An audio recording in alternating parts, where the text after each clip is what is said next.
కొలవాయి మండలం నూకనపల్లి గ్రామానికి చెందిన రైతు తన భూమిని కొందరు ఆక్రమించుకునేందుకు ప్రయత్నిస్తున్నారంటూ నెల్లూరు జిల్లా కలెక్టర్కు ఫిర్యాదు చేశారు. నూకనపల్లి గ్రామానికి చెందిన షేక్ మస్తానీ అనే రైతు తాను దూదేకుల సామాజిక వర్గానికి చెందినవాడినని తెలిపారు. గ్రామంలోని సర్వే నెంబర్ 51/Aలో 5 ఎకరాల 8 సెంట్ల భూమిలో తన కుటుంబంతో పాటు కలిసి పంటలు సాగు చేసుకుంటూ జీవనం సాగిస్తున్నట్లు పేర్కొన్నారు. అయితే కొంతమంది వ్యక్తులు ఆ భూమిపై కన్నేసి తమను ఇబ్బందులకు గురి చేస్తున్నారని ఆరోపించారు. తమ భూమిని కాపాడి న్యాయం చేయాలని కోరుతూ దూదేకుల సంఘం నాయకులతో కలిసి నెల్లూరు కలెక్టర్ కార్యాలయానికి చేరుకుని కలెక్టర్కు అర్జీ సమర్పించారు. ఈ సందర్భంగా షేక్ కాదర్ బాషా, షేక్ సుభాన్, నూర్ బాషా సంఘాల నాయకులు తదితరులు పాల్గొన్నారు.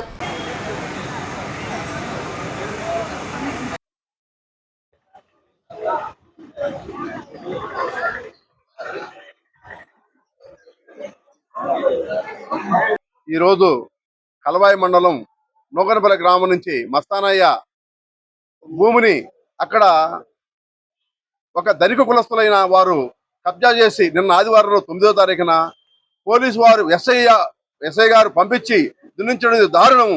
ఇది పోలీస్ డిపార్ట్మెంట్కి ఎటువంటి సంబంధము? దాన్ని న్యాయ నిర్ధారణగా విచారించకుండా ఏకంగా ఒక వ్యక్తికి సపోర్ట్ చేయడం కరెక్ట్ కాదు. ఈరోజు మేము ఎస్పీ గారికి వెళ్ళంగానే ఆ ఎస్పీ గారికి రిపోర్ట్ చేశాము, అదే కలెక్టర్ గారికి రిపోర్ట్ చేశాము. దీనిపైన మా నూర్బాస్ సంఘం జిల్లా మొత్తం కూడా కలవాయి మండలానికి పోయినా సరే మా వ్యక్తికి మేము న్యాయం జరిగే వరకు పోరాడతామని 80 సంవత్సరాలుగా వాళ్ళ తాతల తండ్రుల కాడి నుంచి ఒక మాగాండి 4 ఎకరాల 80 సెంట్లు చేసుకుంటూ వస్తా ఉన్నారు వాళ్ళు మెట్ట పొలము. కానీ ఈ రోజు అక్కడ ఉన్న రైతు ఒక 2-3 దౌర్జన్యంగా ఆ ఒక్క మాగాండ్లోకి దిగి పోలీసు వారిని అమ్మిడి పెట్టుకొని ఆ మాగాండ్లోకి దిగి దౌర్జన్యంగా దున్నడం జరిగింది. చాలా దారుణం.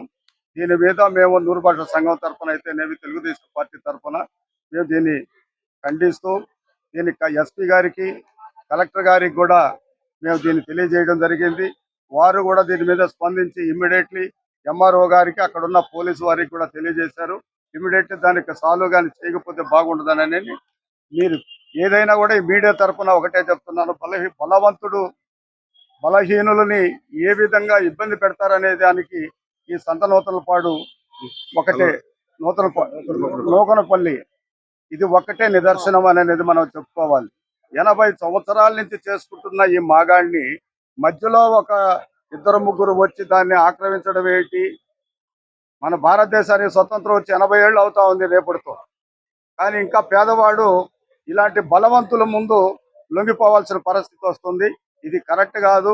పోలీస్ డిపార్ట్మెంట్ వారిని కూడా ఒకటే అడుగుతున్నాను, ప్రతి ఒక్కటి కూడా ఒక విషయం వచ్చినప్పుడు దాని మీద ఇద్దరిని పిలిపించి మాట్లాడి దానికి పరిష్కారం చూపించాలి. కానీ దౌర్జన్యంగా అవతల వ్యక్తికి తెలియకుండా మీరు పోయి చేలోకి దిగి దున్నించడం ఏంటి?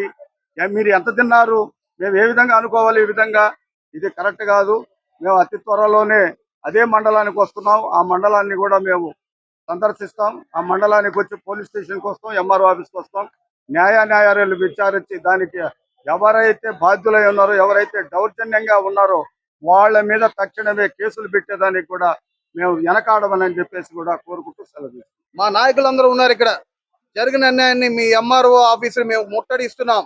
పోలీసు వారు మీరు కూడా చూడండి, ఏ అధికారంతో మీరు ఇవాళ వాళ్ళకి సపోర్ట్ చేశారో అవన్నీ కూడా మీ పోలీస్ శాఖ కూడా వచ్చి మేము కూడా ఎస్పీ గారికి మీ మీద కంప్లైంట్ ఇవ్వడం జరిగింది.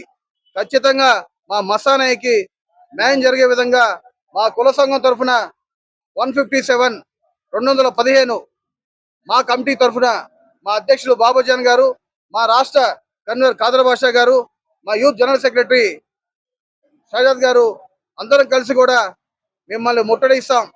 మా సత్తా ఏందో చూపెడతాం. మా మస్తానకి న్యాయం జరిగే విధంగా వాళ్ళ కుటుంబం జరిగే అన్యాయాన్ని పూర్తి స్థాయిలో వాళ్ళకి న్యాయం జరిగేదాకా మేము పోరాడతాం.